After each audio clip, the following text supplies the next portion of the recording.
Su Rai Scuola, ogni giorno lezioni in tutte le materie per le scuole secondarie di secondo grado. Alle 10 e alle 15, lezioni tenute da docenti universitari, accademici della Crusca e dei licei.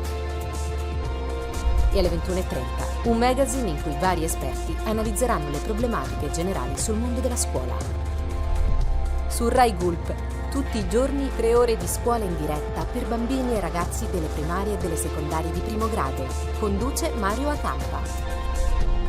Su Rai 3, ogni giorno Edoardo Camurri introduce lezioni condotte dai grandi protagonisti della cultura italiana, umanistica, scientifica e artistica.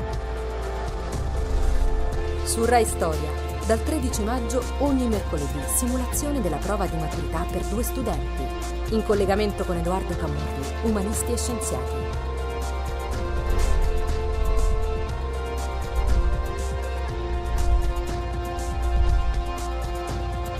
Rai, la scuola non si ferma.